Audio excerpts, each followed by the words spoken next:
એક નાનકડી બનેલી ઘટના કહું. 2018માં, આજથી 4-5 વર્ષ પહેલાં અમે એક સેન્ટરમાં ગયા. એક હરિભક્તે મને વાત કરી કે સ્વામી, મેં મકાન કર્યું છે, નવો બંગલો કર્યો છે, 2 વર્ષથી આપની રાહ જોઉં છું સ્વામી, સંતો આવી ગયા, પણ જો આપ આવ્યા છો ને પધારો તો બહુ સારું. બહુ આગ્રહ કર્યો એટલે અમે એમના ઘેર ગયા. ઘરમાં જઈને જોયું, મોટો આલિશાન બંગલો. મને રસ્તામાં ગાડી લઈને લેવા આવેલા એટલે કહ્યું કે સ્વામી, 2 વર્ષ થયા સ્વામી, 8 કરોડનો બંગલો થયો છે. સેન્ટર નાનું, મુંબઈ જેવા શહેરમાં 8 કરોડ કંઈ બહુ મોટી વસ્તુ નથી, પરંતુ નાના સેન્ટરમાં 8 કરોડનો બંગલો એટલે મોટો આલિશાન બંગલો. 8, 10, 15 બેડરૂમનો મોટો બંગલો બનાવેલો. સેવકે વિચાર કર્યો કે ભાઈ શું કરતા હશે, 8-10 કરોડનો બંગલો બનાવ્યો છે. ત્યાં ગયા, આરતી કરી, પછી પ્રશ્ન પૂછ્યો. મેં કીધું તમે ઘરમાં માણસ કેટલા? કે સ્વામી અમે 4 જણા, હું, મારી પત્ની અને મારો દીકરો અને દીકરી, અમે 4 જણા છીએ. આ ભાઈની ઉંમર હતી લગભગ 62-63 વર્ષની. મેં કીધું દીકરી તો સાસરે હશે તમારી? કે સ્વામી એને 36 વર્ષ થયા પણ એના લગ્ન નથી થયા. દીકરો 33 વર્ષનો થયો, એના લગ્ન નથી થયા. સ્વામી અમે ઘરમાં 4 જણા છીએ. મેં કે કેમ હજુ મોટા દીકરા દીકરીઓ થયા, લગ્ન નથી થયા? કે સ્વામી બે મળતું નથી, ક્યાંય સેટ જ નથી થતું સ્વામી. પછી બંગલામાં પધરામણી કરી કે તમે 4 જણા, 14 રૂમ છે, આટલું બધું તોફો કેમ કર્યો? મને કે સ્વામી એક વખત પગલાં કરી લો, પછી બધી વાત કરું.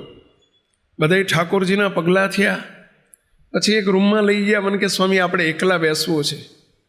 આ બનેલી સત્ય ઘટના કહું છું. એકલા બેસીને એમણે અંદર સ્ટોપર વાંખી દીધી. ખૂબ રડ્યા. મને કે સ્વામી હું સત્સંગમાં 3 વર્ષથી આવ્યો છું. હું રિટાયર્ડ થયો, સરકારી નોકરી હતી મારી. સ્વામી 58 વર્ષે રિટાયર્ડ થયો. 2-3 વર્ષથી હું સત્સંગમાં આવતો થયો. સ્વામી બંગલો પણ 2-3 વર્ષ પહેલાં બન્યો. સ્વામી મારા જેવો દુઃખી કોઈ નહીં હોય. કે તમે આવડા મોટા બંગલામાં રહો છો ને દુઃખી? કે સ્વામી આ દૂધનો ઉભરો છે. કે આ એમના શબ્દો કહો, સ્વામી આ દૂધનો ઉભરો છે. દૂધનો ઉભરો, તપેલીમાં દૂધનો ઉભરો આવે ને ત્યારે આખી તપેલી ભરી જાય, પણ હોય તો 100-200 ગ્રામ દૂધ. સ્વામી આ દૂધના ઉભરા જેવું છે. પછી કહે છે સ્વામી હોજા ચડેલા આદમી જેવો છો. શું કહે છે? હોજા ચડેલા આદમી જેવો છો. જેમ કોઈ આદમીને સોજા ચડ્યા હોય ત્યાં લાગે આમ ફૂલેલો, ફર્સ્ટ ક્લાસ, તંદુરસ્ત, પણ એને પૂછો કેવી તંદુરસ્તી છે. સ્વામી બહારથી હું સુખી લાગુ છું, લોકો મને બહુ સુખી સમજે છે. સ્વામી લાફા મારીને લાલ ગાલ રાખું છું. સ્વામી હું બહુ દુઃખી છું. ખૂબ રડ્યા કે શું દુઃખ શું છે? કહેતા મને શરમ આવે છે એવું દુઃખ એમણે વ્યક્ત કર્યું. મને કે સ્વામી કોઈને કહેવાતું નથી, સહેવાતું નથી. સ્વામી મારી પત્ની, મારો દીકરો ને મારી દીકરી ત્રણેય ભેગા થઈને 2 જણ મને પકડી રાખે ને 1 જણ મને મારે છે. કે સ્વામી રોજ મને મારે છે. રોજ સ્વામી 2-4 દંડા રોજ મને મારે છે. 63 વર્ષના બાપ અને પોતાની દીકરો મારે. મને એમણે આમ શર્ટ ઊંચું કરીને બતાવ્યું. બોલો 16 પડી ગયેલા, આવડા હોળ પડી ગયેલા, લાલ ચોળ જેવા, અંદર લાકડીઓના પેલા દંડા મારેલા, એના 16 પડેલા બેડાવને.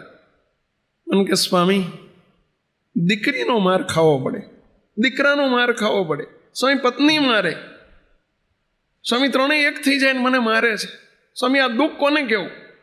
મને ઘેર આવવાનું મન નથી થતું.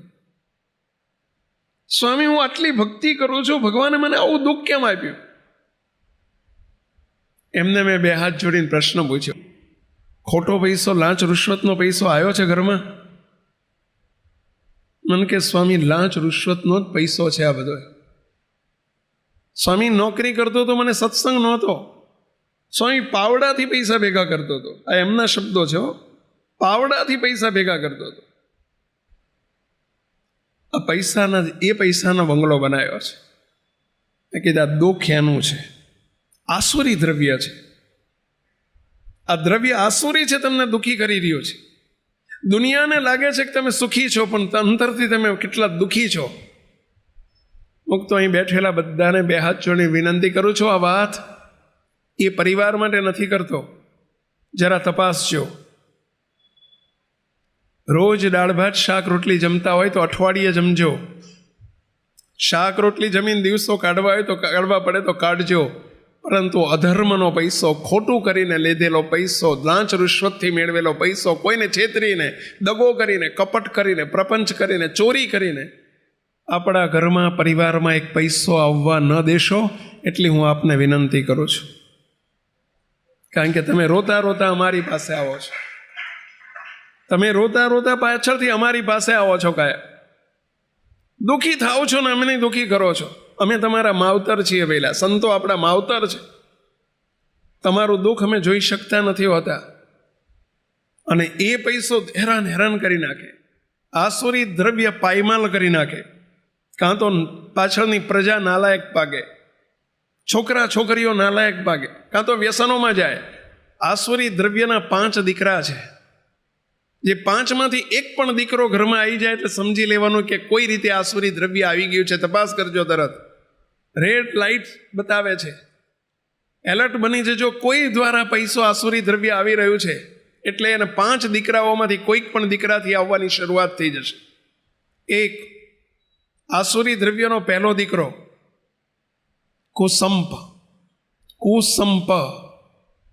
ઘરમાં કુસંપ વ્યાપે, ભાઈઓમાં, બાપ દીકરામાં, પતિ પત્નીમાં, કે અંદર ઘરની અંદર કુસંપ વ્યાપે. સમજો કે આસુરી દ્રવ્ય આવી રહ્યું છે કે આવી ગયું છે. ઘરની અંદર કુસંગ આવી જાય, કુસંગ આવે.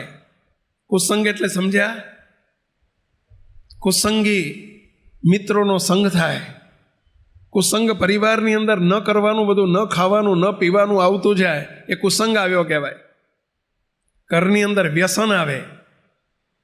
જે પરિવારની અંદર ડ્રિંક્સ ન હોય, સિગરેટ ન હોય, ખોટા ડ્રગ્સ ન હોય, આપણા દીકરા દીકરીઓમાં કે પરિવારમાં આવવા માંડે, સમજો કે આસુરી દ્રવ્ય આવી ગયું છે.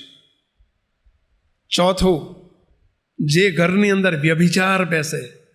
ચોથો દીકરો છે વ્યભિચાર. વ્યભિચાર એટલે સમજ્યા?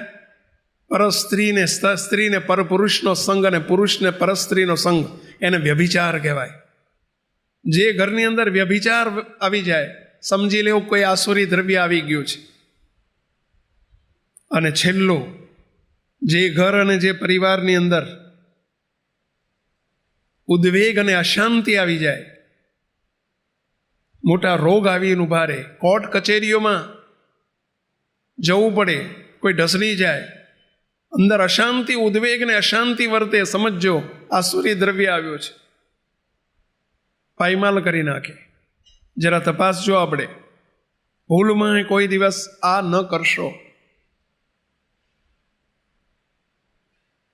ખોટી રીતે પૈસો આવેલો ખોટું જ કરાવે છે.